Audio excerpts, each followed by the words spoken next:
আসসালামু আলাইকুম, hello everyone. আশা করি সকলে অনেক ভালো আছেন।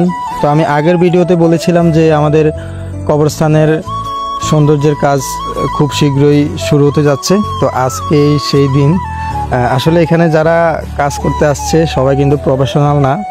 কেউ ঢাকা থেকে আসছে, কেউ সিলেট থেকে আসছে, কেউ আবার ওই কুমিল্লা থেকে আসছে, আর আমি তো চট্টগ্রাম থেকে আসছি।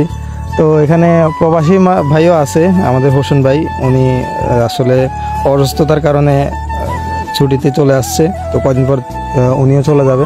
তারপর এখানে আছে আবার ওয়াসিম, ও কদিন পরে চলে যাবে। আসলে এখানে সবাই একসাথে হতে পারি না, ওই ঈদের কারণে সবাই একসাথে হতে পারছি। তো এই দিনটার জন্য সবাই কিন্তু অপেক্ষা করছে যে ঈদ আসলে সবাই বাড়িতে সবাই আসলে তখন কবরস্থানের কাজ ধরবে। তো অবশেষে আমরা সকলে একসাথে হলাম আর কাজ করতেছি। ইনশাল্লাহ খুব তাড়াতাড়ি কাজ শেষ করব। আগের ভিডিওতে যেভাবে আপনারা রেসপন্স করছেন আসলে খুবই প্রশংসনীয়।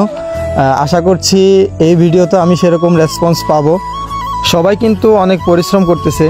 আসলে এই রোদে এসব কাজ করাটা খুবই কষ্ট হওয়ারই কথা।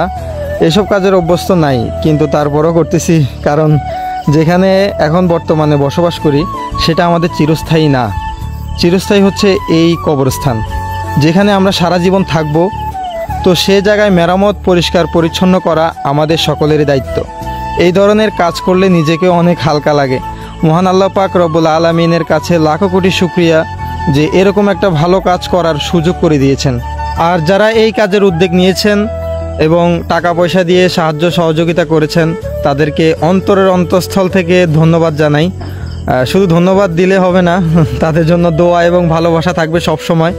মহান আল্লাহ পাক রব্বুল আলামিন যেন তাদেরকে এই ধরনের ভালো কাজে সাহায্য সহযোগিতা করার সুযোগ করে দেয়, আমিন।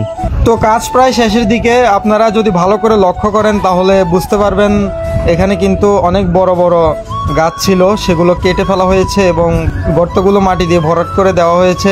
কবরস্থানটা আরও সুন্দর হতো যদি দক্ষিণ পাশের বড় বড় গাছগুলো কেটে ফেলা হতো এবং কবরস্থানটার চারপাশে দেওয়াল তুলে দিলে আরও সুন্দর হতো। তো সেই কাজগুলো করার প্রসেসিং চলছে। আশা করি খুব তাড়াতাড়ি বাড়ির সকলে মিলে সেই কাজগুলো সম্পূর্ণ করবে। তো সবশেষে দোয়া করবেন সবাই যেন আমাদের খানবাড়ির কবরস্থানের সৌন্দর্য খুব তাড়াতাড়ি ফুটে ওঠে। আর আজকের ভিডিও এই পর্যন্তই। ভিডিওটি ভালো লেগে থাকলে অবশ্যই লাইক দিবেন। আপনার মনে যা আসে তাই কমেন্ট করবেন, কোনো সমস্যা নেই।